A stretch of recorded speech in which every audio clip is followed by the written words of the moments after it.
as disappointing as that was, just how is there a part of you that's proud of Andy? Well, I've been proud of Andy ever since he, played for me a long time ago, and we went off and well, then he coached with us a little bit, and then helped him get a job. I didn't know if he was going to make a career of it. I thought he was extremely intelligent. He's a great student. He was a catcher. He didn't play all the time his last year when I got the job there in Nebraska. We had another good catcher that he had to split time, and he handled it, like a man when he wasn't playing every day his last year. But I've watched him coach at A&M, K-State, head coach at SEMO. He's done a great job. I don't know, just excited for him and his family that, that it's worked out his whole career. And then I know we talk all the time about baseball's crazy, especially in the postseason. But you guys were so dominant at home, 33-3, and then to lose these last two. I know you were technically the road team, but obviously you're in your home ballpark. Just how do you explain something like that? Well, we didn't pitch very good. I mean, that was pretty obvious the last month. It's we had two of our, we were rolling pretty good early. You got bing, bang, boom. You got 1, 2, 3. You got two lefts and a right, and they're all going to give you innings. They're all experienced, and then all of a sudden, you can see a little crack in the armor. One got wild. One's always having issues with his arm. I mean, it was just boom. And the steady was Smith. Smith was the guy. He was the rock. He carried us. The whole season, that guy carried us. And, I just think that, the pitch had got a little tired. Offense was been a roller coaster all year. It's, whether it's a shoulder injury or bad start for different players, and we had to fight for so many wins. You just go back and look at our scores. I'm going to say in the SEC we had played 15 to 18 games, win or lose by less than 3 runs. Everything was tight. We didn't blow anybody out. They didn't blow us out. A lot of 5-4, 3-2. I mean, it was stressful. And, I think maybe you just beat us up a little bit mentally. By the time we got done at A&M, I was hoping that, we'd recover a little bit. I thought we had. We hit at the tournament. We didn't pitch good at the tournament at all. I mean, we gave up 9 runs and I don't know how many else, but we came back, rested, and we swung the bat so good on Friday. Mm-hmm. We swung it really well yesterday, left 13 out there, and then today it looked like we were exhausted. I didn't really know what to do or say, but I think SEMO just did a tremendous job of pitching to us today. And but it's been a battle, and I would say that's probably when you don't pitch good, you don't have a chance. I mean, because the pressure of hitting this type of pitching day in and day out, you've got to stop people, and we struggled a little bit the last few weeks. Dave, you mentioned the 8th inning in your opening, but also in the 5th, Peyton had just hit the home run. Y'all loaded the bases, had Hudson White up, and then didn't get any, and then they hit the home run in the very next half inning. Just kind of how big of a moment was that? Did that maybe suck a little energy out of the dugout? Yeah, it did. I mean, you got to give them credit. They bring in the lefty, and he goes 3-0 with the bases loaded, and we throws one right there for a strike, and then 3-1. He's got the green light to go, and he took it. And it was a borderline pitch, but he called it a strike. He's thrown 5 fastballs in a row, and you know what he threw? A changeup. 82 miles an hour from 89. He hit it off the end of the bat. And, that was the pitch of the game, in my opinion. If he throws a fastball, I think he hits it hard. If he throws a ball, we got to run in, and, here it comes. You never know, but you got to have some guts to call that pitch. And it's a good pitch for him. And once he got into a count where our hitter wasn't going to go down looking, they threw the changeup. I like the call. That was Sawyer's right there. And this may be a tough question to answer in this moment, but I'm curious how you balance maybe the regular season success, and then with the disappointing ends to the last 2 seasons when it comes to you know, decisions you have to make this offseason. Yeah. Well, I don't think there's a lot of decisions we have to make this offseason. We're going to lose almost all our players again for the 3rd year in a row. Really, since 21, we've had to almost start over. You know, you have a couple of freshmen and maybe 1 or 2 sophomores that have shown some stuff, but I mean, we've lost our complete outfield again. They'll all be gone. You're going to lose your second baseman. I don't think the first baseman will be back. Starting catcher's gone. Starting third baseman graduates. Your whole rotation will probably go if they get an opportunity. I mean, I could go on and think about it every day. It's just the way it is. It's the way it is these days.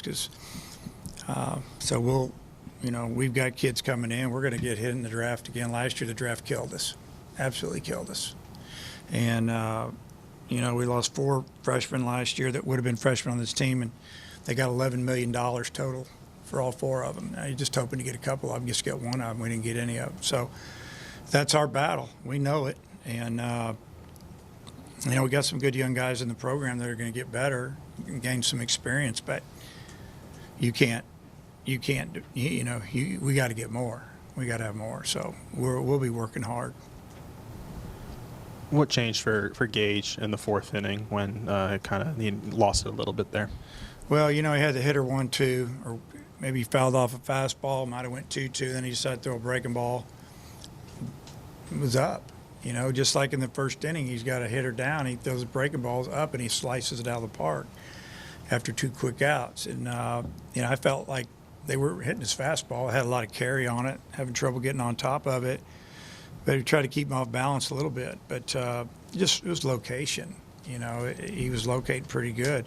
Thought his stuff was pretty good. Just you got to come up with one more pitch for him, a little more of that off-speed pitch. Changeup's not bad to the lefties, but you got to have more of a slider cutter type pitch that can be a go-to pitch to go along with that 92, 95 mile an hour fastball that he has, and hopefully next year we'll have that for him. I know we've talked about Hagen a lot this season, but now that it's come to an end, just what can you say about his impact not only this year, just on the program as a whole, and have you had any talks with him yet, just with the season kind of coming to an end right now? Well, my thought on him is he's one of the best pitchers I've ever had, and he's such a difference maker for our team.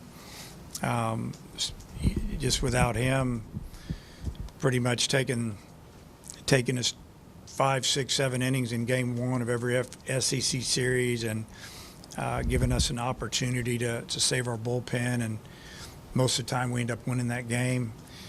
We'd find a way to win another game. Swept a few series here.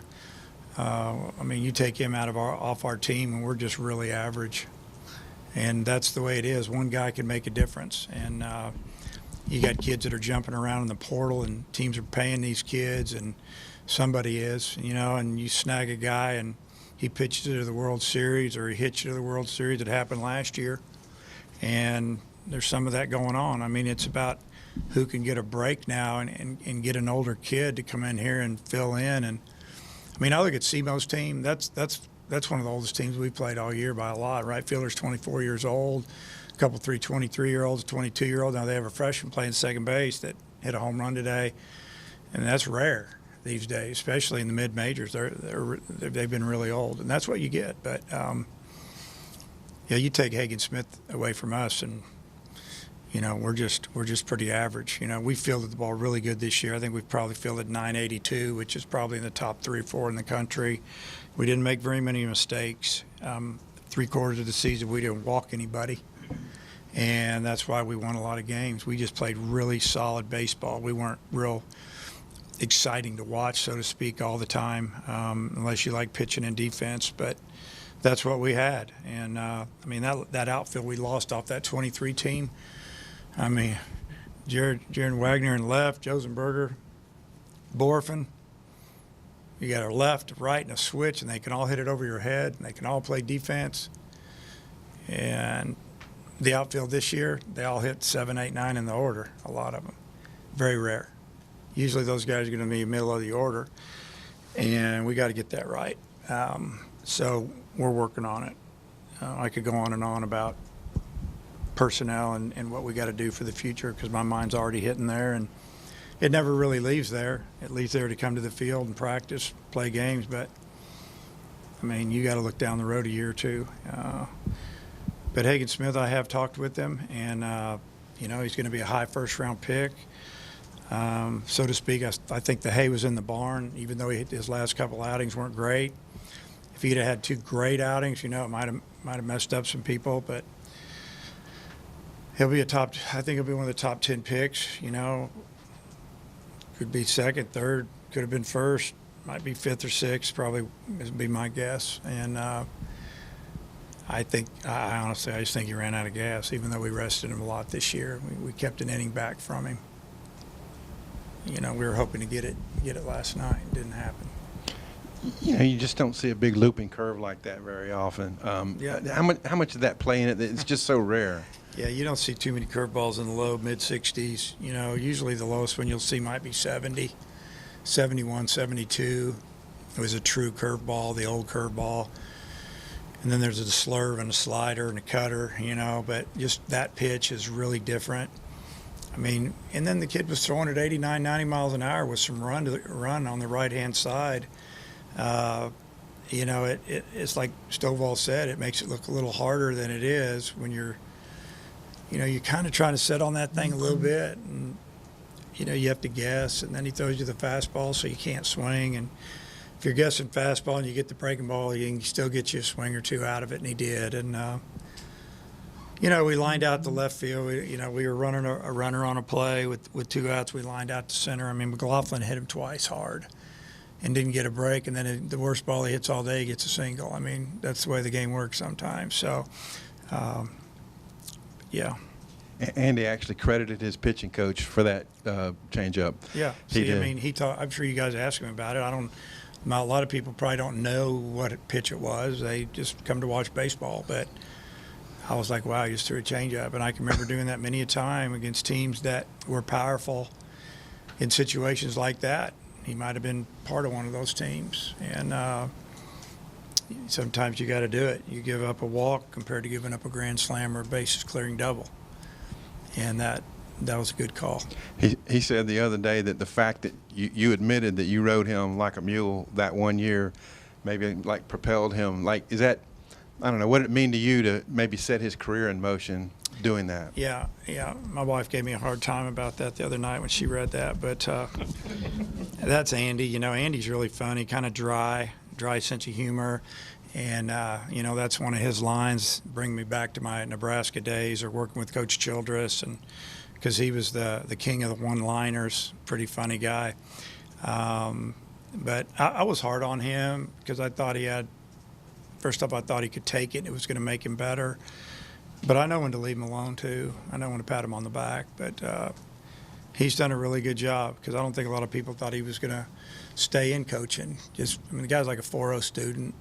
I forget what his degree's in. He can do whatever he wants. And, you know, it's like I told him after the game, I said, hey, man, you made a career out of it. You get to get up every day and do something that you love. There's not a lot of people that get to do that. Dave, just touching on something that you addressed yesterday, just talking about how teams didn't want to face you guys because of the way the offense was looking. The best it's played all season long. You guys have been averaging 11.5 runs a game, 14.5 hits heading into Sunday. I'm assuming that you would assume that performance would continue. I did. Right? Yeah, I was really surprised. We didn't think it would go down like this, and I think it's a combination of their pitchers doing a really good job of mixing pitches and locating, and our guys might have been a tick short, maybe just a little bit tired from yesterday's ball game. And you know, you can talk about it when you get home at midnight or later, and you unwind. You take a shower, you unwind. Next thing you know, it's 1:30, 2 o'clock. We got breakfast at 9.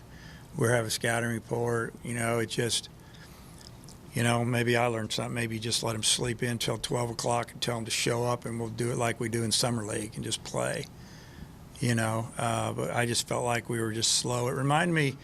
Today's game reminded me of the game in 17 when we had to play till 1, 2, 3 in the morning in the rain. I think that was 17, wasn't it, against Missouri State when balls are hydroplaned into the outfield. And we won the game, and I think then we had to play one more, winner take all on Monday. And I can remember I didn't get home. When I got in bed, the sun was coming up. And I got up here, so it was 6 or 7 o'clock. And then when I got in bed, I got up here at 12:30, 1 o'clock, and the whole team was already here. And they were bouncing around the locker room. I thought, man, we're getting ready to win this thing and move on.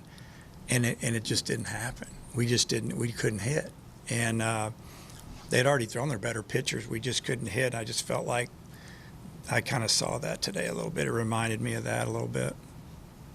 Dave, going back to thinking about the future, you mentioned the up and down nature of the offense all year. Would you consider like a philosophical change with the offense, and how confident are you that Coach Thompson can lead it to turn around? He's ate up with the offense and analytics, and he really tries to train a swing. He does a great job. Probably no one works harder than him at it. You can always make adjustments, and a lot of times I think what you're talking about is maybe a little bit more of an approach. Really, in my opinion, that's always important to do that. But we got to get a little better athlete.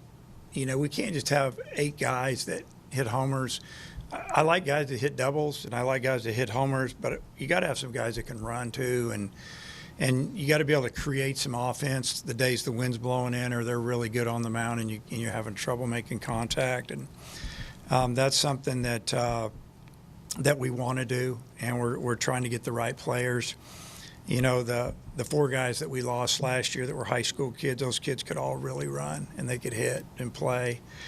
And it kind of devastated us a little bit. It threw us back. And so, always looking to get better and make adjustments. Yeah, Dave, on a tough day, was that kind of nice moment for you put Parker Roland up, giving him a bat, then he hits it out. I mean, I know it didn't win the game for you or anything. Was that kind of a nice moment for a guy, older guy? So I don't want you to think that I just put Parker in because, I thought the game was over, because I didn't. The left-hander just finished up throwing to Helfrich. He didn't hit him. Helfrich has been really good, had some really good at-bats against lefties this year. Started him to try to give White a chance to rest his legs so he could catch game 2, because I was planning on playing tonight. And once, Helfrich, I had Roland getting ready to hit in like the 5th, and then they brought the lefty in. So I know he's a switch hitter, but I like him a lot better left-handed when he hits left-handed. So, I let Helfrich hit again. And then obviously after he got his last at bat, I thought I'm just going to let Roland catch the next couple innings, because I really felt like I knew who they were going to finish the game with, pretty much, a couple of righties. And I did have a nice moment with him just a few minutes before I came up here, and I said, hey, man, I really enjoyed your last swing of your career. Yeah, it was good, and that's his first home run. This guy was our starting catcher last year on a team that won the SEC. And he didn't catch this year for us because we had other guys that were more talented. But we've had a few meetings throughout the season. It's tough when you got younger guys playing in front of older guys or guys that played before. And I knew this was the way it was going to be, but he kept a great attitude, and, I thought he could help us with the bat, and he did.